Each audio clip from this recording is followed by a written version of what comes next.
Le livre de Jude. Il a été écrit en 66 de notre ère, 33 ans après la Pentecôte. On pense que cela est de Jude. Il s'appelle lui-même le serviteur. Cependant, c'était le demi-frère de Jésus-Christ. Ses frères ne croyaient pas en lui, mais après un temps, ils l'ont cru. Et Jude est un prophète. Sa petite lettre courte ici, qui a été reconnue par l'Église comme étant inspirée, c'était un prophète. Il disait des choses à l'avance et il corrigeait l'Église. Elle a été écrite à toutes les églises, dans tous les âges, et je crois spécifiquement qu'elle est pour cet âge de l'Église. Maintenant, l'Église, c'est toujours ceux qui sont appelés, les gens nés de nouveau, qu'ils soient méthodistes, baptistes, presbytériens, quoi qu'ils soient, ce sont les appelés de Dieu. Maintenant, nous voulons regarder directement dans sa parole et lire une portion ici et voir ce qu'il veut dire, comment il va parler à notre cœur. Je désire que chaque personne maintenant oubliez la lessive de main et les choses que nous devons faire. Nous sommes ici dans un but, c'est adorer Dieu.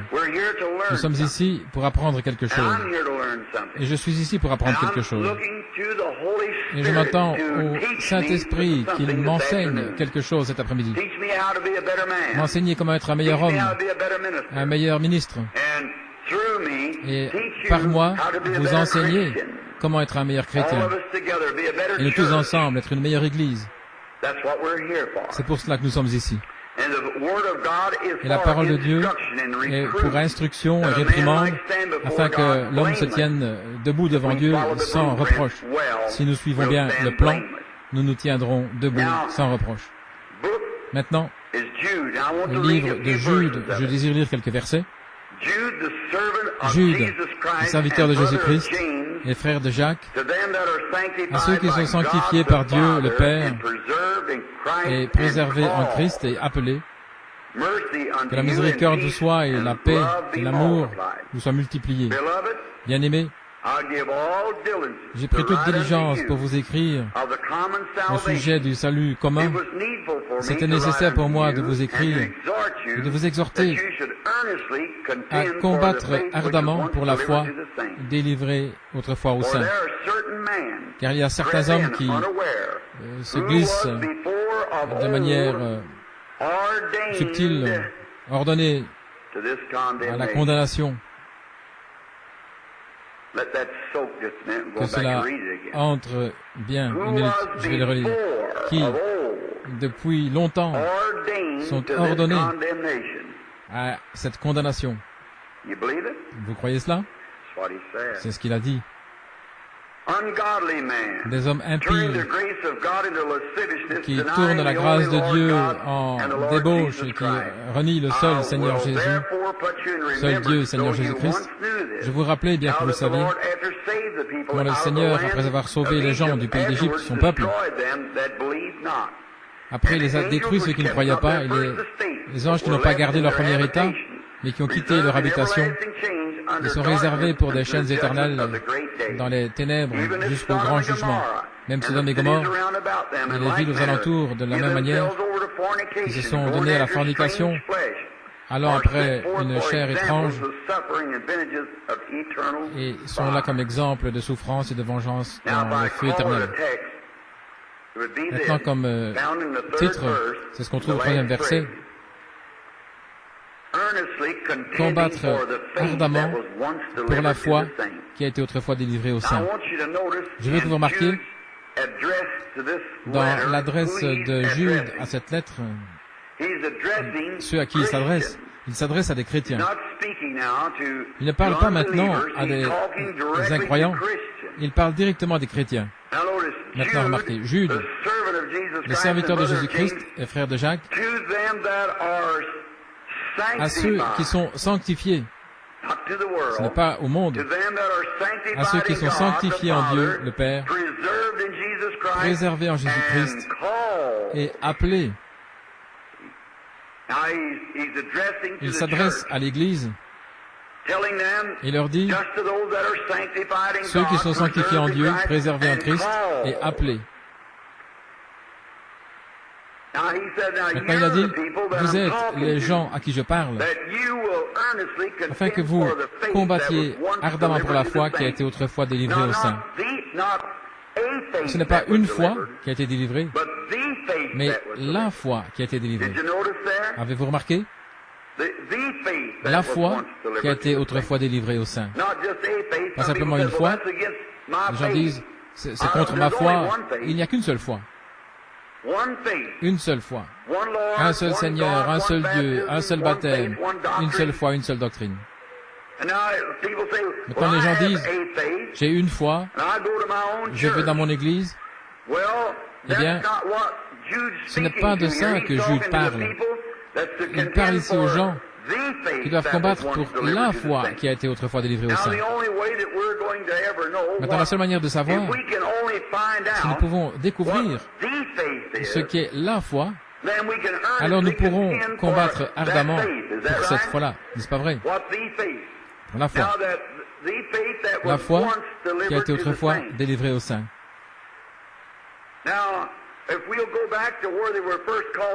Si nous retournons à l'endroit où ils étaient tout d'abord appelés saints, et voyons quel genre de foi qu'ils avaient, alors nous saurons, plus ou moins, pourquoi combattre.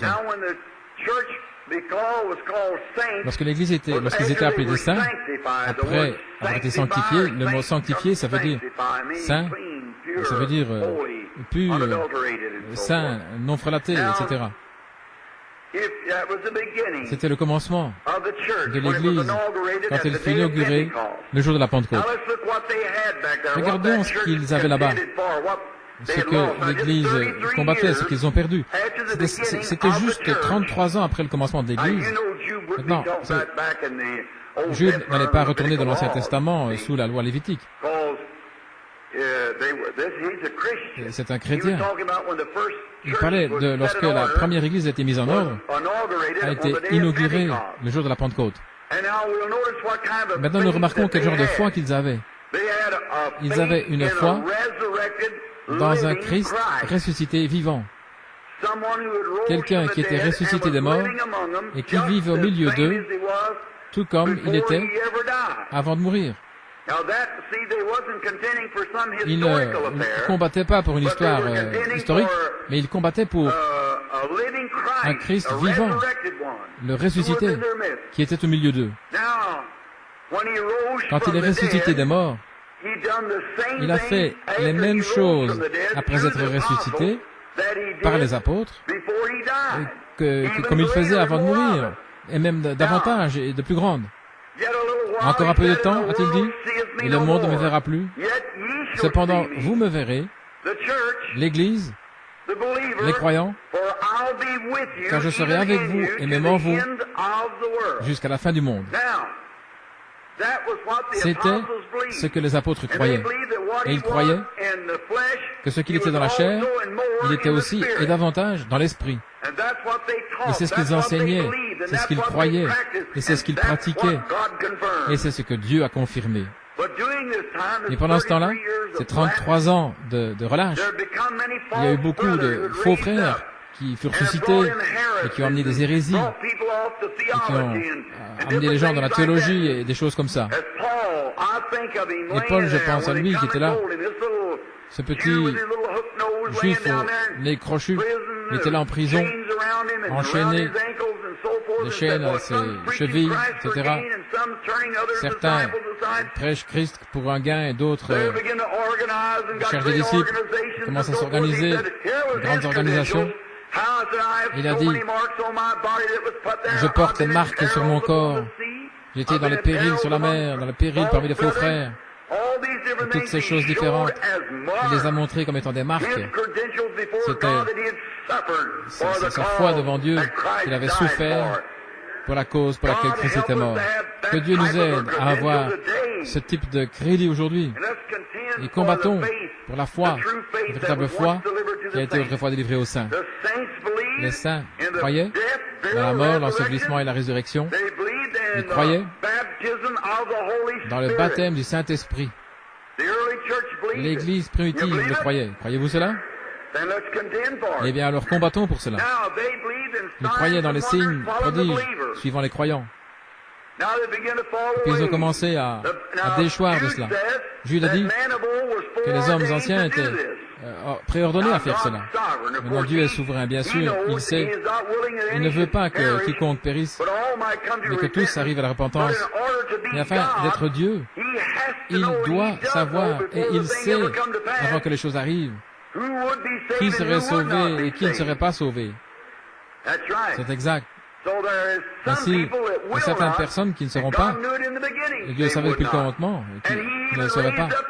Il a même suscité Pharaon, il a endurci son cœur pour ce but-là, afin de pouvoir montrer sa puissance. Et Ésaü et Jacob, pour montrer l'élection de Dieu, qu'elle est ferme avant que les enfants soient nés. Dieu a dit, j'aime Jacob et j'ai haï Ésaü. C'est exact. Et vous êtes un chrétien parce que Dieu a ordonné que vous soyez un chrétien. Vous deviez être un chrétien. Maintenant, vous pouvez tourner ça autrement. Votre place est là. Si Dieu vous appelle, eh bien, allez-y, emparez-vous-en. Combien c'est merveilleux. Combattre ardemment pour la foi qui a été autrefois délivrée aux saints.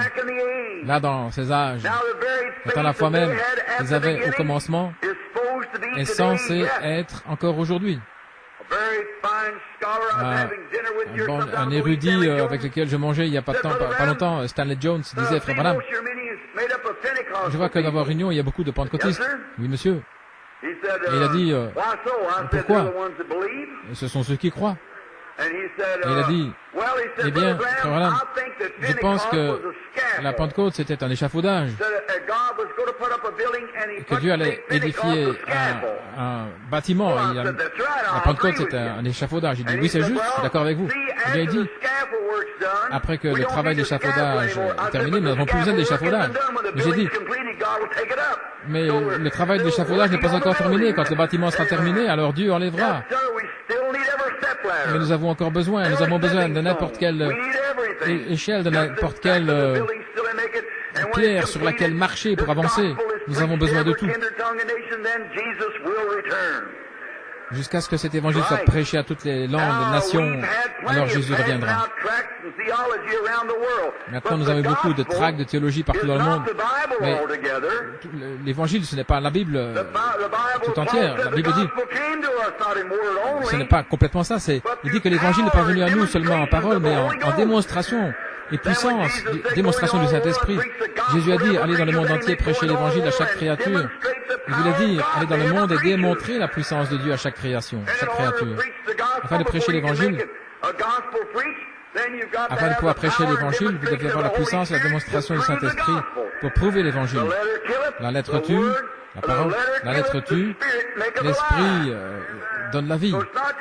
Donc ce n'est pas quelque chose de rituel, mais c'est absolument une réalité réelle, vivante, de la résurrection de Jésus-Christ vivant parmi les hommes. Et c'est ça la foi. Et j'essaie de mon mieux de combattre pour cela aujourd'hui, que Jésus-Christ est le même hier, aujourd'hui et pour toujours. Et sa puissance est sans limite. Si vous pouvez limiter Dieu, vous pouvez limiter Christ. Si vous limitez l'Église aujourd'hui à ses possibilités, vous limitez Dieu. Mais quelles que soient les choses que vous désirez, quand vous priez, croyez que vous les recevez et vous pourrez l'avoir. Il a dit ça, je le crois, je sais que c'est la vérité. Maintenant, nous pensons combien c'est merveilleux, comment Dieu a fait ces choses pour nous, et voir en ce jour comment il a été prédit par les prophètes, par les Écritures. Et quelqu'un m'a posé la question, c'était le même homme, pourquoi je m'associais avec les pentecôtistes? Maintenant, voici la raison. Maintenant, je sais qu'il y a beaucoup de choses que je pense qui devraient être corrigées au niveau de la doctrine, c'est mon opinion. Et peut-être que moi aussi, mais voici une chose. Que j'ai découvert, ce sont des gens avec une foi vivante. Ils ont absolument saisi quelque chose. Dieu là-bas, qui leur donne une nouvelle naissance, qui met Dieu dans la personne, qui le fait croire dans le surnaturel. Maintenant, si vous n'êtes pas né de nouveau, vous ne croyez pas dans le surnaturel. Et si vous ne croyez pas dans le surnaturel, vous n'êtes pas né de nouveau. Parce que lorsque vous êtes né de nouveau, vous devenez un fils de Dieu. Et étant un fils de Dieu, vous avez la nature de Dieu. Et alors vous revêtez les choses, vous voulez voir le mouvement de Dieu, vous voulez voir Dieu agir, parce que vous êtes son fils, que vous êtes fait à son image, et vous êtes né de son esprit, vous faites partie de lui. Et alors vous avez la foi pour n'importe quoi. Amen. Remarquez comment, depuis le commencement, Satan a été si proche. Beaucoup de gens disent, Frère Branham, ne pensez-vous pas que le communisme est détestable? Oui, c'est détestable, mais ce n'est pas ça l'Antichrist. Non, monsieur. Jésus a dit que l'Antichrist serait si proche que le réel, au point de séduire les élus si c'était possible. Ce sont les gens religieux. Voilà où cela vient. Maintenant, revenons au commencement. Là, dans le jardin d'Éden, nous pourrions aller avant cela, mais prenons les deux premiers garçons qui sont nés sur cette terre. Caïn, tout d'abord. Vraiment, il était censé avoir le droit d'aînesse, mais il a perdu, tout comme Ésaü. Comme la première église, de la mère église, si vous voulez l'appeler. Tout le long du chemin, il a perdu le droit d'aînesse. Maintenant, Caïn et Abel, quand ils ont été rejetés du jardin d'Éden, parce que la mort était venue par leurs parents et eux, ces deux garçons étaient des garçons religieux, très religieux. Si vous voulez voir où ils vivaient, si vous voulez découvrir quel genre de moisson vous allez avoir, eh bien regardez quelle sorte de semence vous allez planter. Maintenant la Genèse, c'est la semence ou le commencement. Et comment là-bas, au commencement, nous voyons les esprits qui arrivent. Par exemple, nous passons à Babylone, lorsque Babylone est apparu la première fois. Regardons dans la Bible. Babylone est apparu là-bas. Vous savez, Nimrod a construit Babylone. D'abord, Babylone s'appelait la porte du ciel. Et puis, elle fut appelée la confusion. Et c'est là où l'idolâtrie a commencé. Nimrod était un fils de Cam, et ça vient d'un fils de Caïn. Regardez ces semences, comme elles arrivent. Regardez ce qu'elles portent, leurs actions. Et maintenant, nous sommes directement au-dessus des cieux. La moisson a grandi. Oh, j'espère que cela entre profondément maintenant, afin de pouvoir avoir une fondation. Voyons quelque chose qui est en train d'arriver maintenant. Là, au fond, il y a la semence. Et regardez ce qui va arriver ici au-dessus. Regardez où se trouve la semence. Regardez ce que c'est. Maintenant, Caïn et Abel étaient tous les deux des hommes très religieux. Et l'un d'eux était le type de Christ, et l'autre était l'Antichrist. Caïn était juste aussi religieux qu'Abel. Amen. Regardez, remarquez-le. Bien souvent, vous remarquez, regardez ici, comme Caïn a tué Abel à l'autel, de même, Judas a tué Jésus à l'autel. Caïn et Abel étaient un type de Judas et de Jésus. Tout le long, vous avez le pour et le contre. Regardez l'arche. Dans l'arche, il y avait la colombe et il y avait le corbeau. Tous les deux étaient là, dans l'arche. Ils nidifiaient là, ensemble. Et là, tous les deux pouvaient voler. Tous les deux, c'était des oiseaux. Et si vous remarquez, c'était leur nourriture. Quand ils ont libéré le corbeau, ils pouvaient voler d'une carcasse morte à une autre carcasse et manger et être satisfaits. Mais la colombe ne pouvait pas trouver de repos pour ses pieds. Une colombe n'a pas de bile. Elle ne pourrait pas digérer cela. Quel beau type de l'Église. Un homme disait, eh bien, je suis un chrétien et je peux faire ce que je veux. Et frère, ça montre simplement. L'homme est connu par ses œuvres, vos fruits témoignent de ce que vous êtes. Et ce vieux corbeau pouvait passer d'un corps à un autre, manger des carcasses mortes,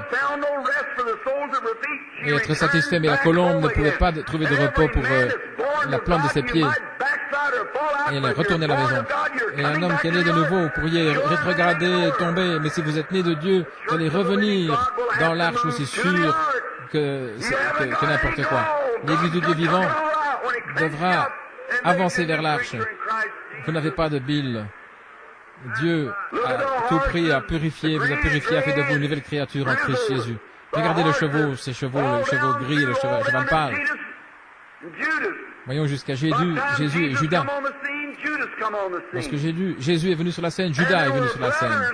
C'était des frères dans la même église. L'un était pasteur et l'autre le trésorier. Et regardez, certains ne voient seulement 3 croix à Golgotha, mais il y en avait 4. Il y avait un voleur d'un côté, un voleur de l'autre côté, et Jésus au milieu. Et maudit est celui qui est suspendu à l'arbre. Et Jésus a été fait malédiction, pendu à un arbre, et Judas s'est pendu lui-même à un sycomore, ce qui était une croix comme les restes des autres. Et voilà, il était le Fils de Dieu qui est descendu du palais de la gloire, du palais d'ivoire de Dieu, qui fait chair, il a demeuré parmi nous. Et là, Judas était là, le fils de perdition, venant de l'enfer, retournant en enfer. Dieu dans la chair, venant du ciel, retournant au ciel. Donc il y avait un voleur d'un côté qui a dit, Seigneur, souviens-toi de moi quand tu viendras dans ton royaume. Regardez l'autre. Si, une question, si tu es un fils de Dieu, si, voyez, c'est le prédicateur de l'évangile qui prêche là